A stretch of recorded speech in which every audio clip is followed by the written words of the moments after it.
Hello and welcome to our program where we explore issues of importance to the South Caucasus region.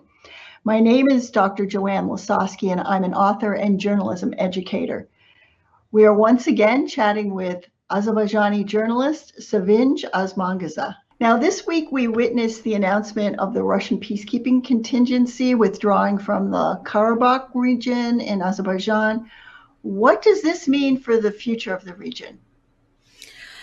Joanne, we received mixed signals, mixed news about the withdrawal of the Russian peacekeeping forces. First of all, there has been no official agreement about the conditions or confirming that this is a, let's say, final withdrawal. And also now we know that the withdrawing process is going to last till September, maybe beyond. And also this week, at least some part of these forces were left Azerbaijan for Armenia, and they were stationed, they stayed in two cities of Armenia, Sisian and Goris. And after that, they returned to Azerbaijan as well. So given that we do not have any official agreement made public, at least, we don't know much about this. President Aliyev was asked about this at the ADA event this week, and he said that it shows how good relations, when you have good relations between the countries, you can resolve issues. So President Putin mentioned this week, President Aliyev and President Putin did have a meeting, and President Putin mentioned that they discussed some sensitive security issues. So kind of vague expressions, nothing in written, nothing, at least not been made public. So let's wait and see. Now, you said there's no official agreement, but there's something that's been explained as a gentleman's agreement. What does that mean?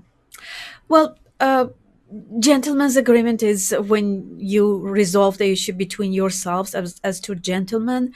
But honestly, to refer to Putin or Putin's Russia as gentlemen is pretty hard.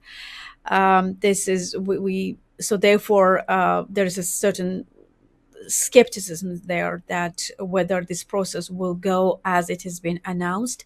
Indeed,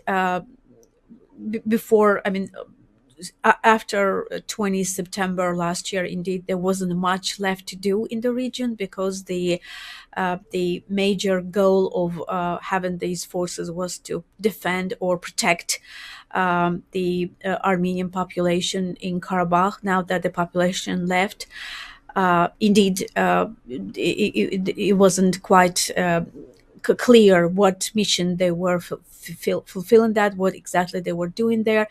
But having said that, we know that there were talks that the ANAMA, the demining agency of Azerbaijan, concluded an agreement with the Russian peacekeeping force to demine the area. So we're talking about the another announcement that was made on April 6th.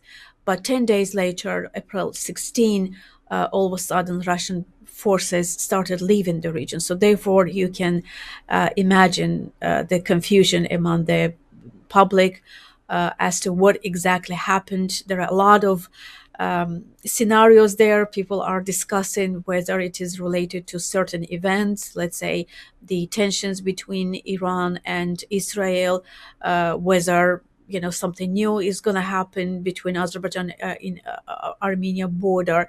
So if indeed this is what's happening, Russian peacekeeping forces leaving Azerbaijan, not just Karabakh, but Azerbaijan, it is obviously good news and it will be considered as a completion of the mission.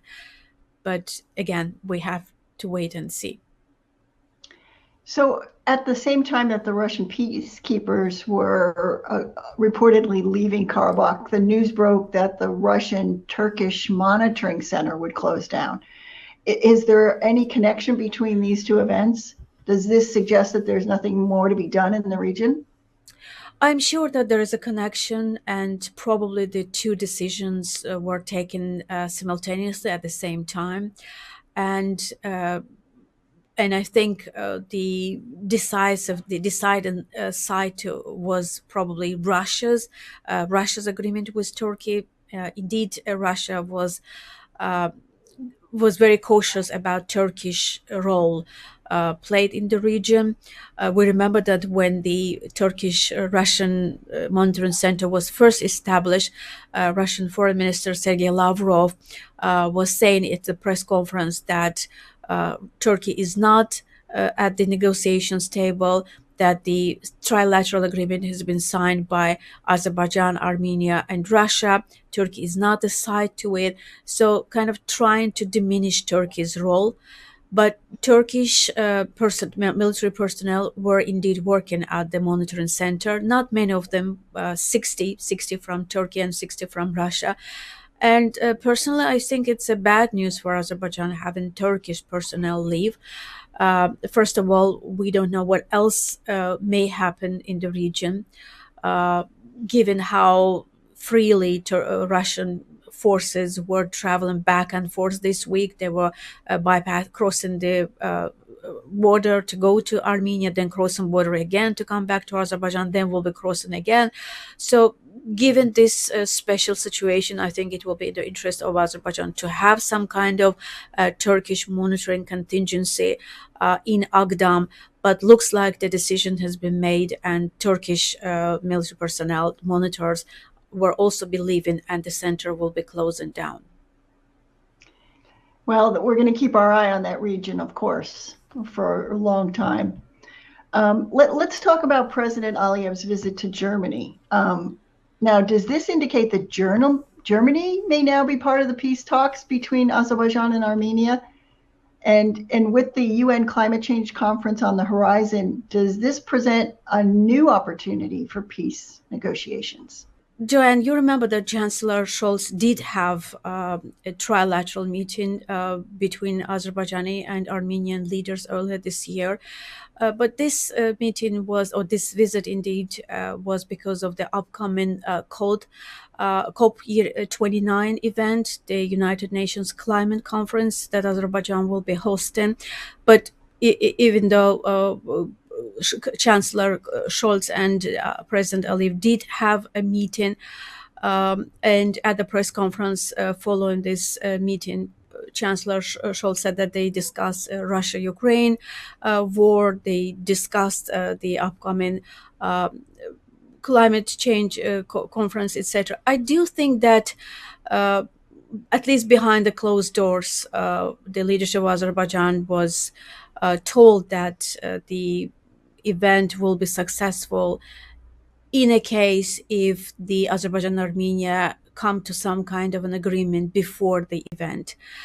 We have different signals suggesting that. One of them is that President Aliyev himself said at the other event that it will be a good idea to put forward some kind of a model of some kind of resolution between Azerbaijan and Armenia. And he did express that there is a chance that indeed the countries come to some kind of agreement before the COP29. So I do think that there is this pressure mountain that if you want this event to be successful, then it is a good time to sit at the table and to come to some kind of an agreement. Okay, let's talk a little bit about this week in sanctions. First, the U.S. House of Representatives is targeting a number of Azerbaijani officials regarding human rights violations. And then also the European Parliament, there's an adoption of a resolution there urging a review of the gas deal if human rights in Azerbaijan don't improve. Do these sanctions have any effect on what's happening in Azerbaijan? Yes, this week we had good news when Dr. Gubad Badoglu, prominent economist and a political prisoner, was released under home arrest.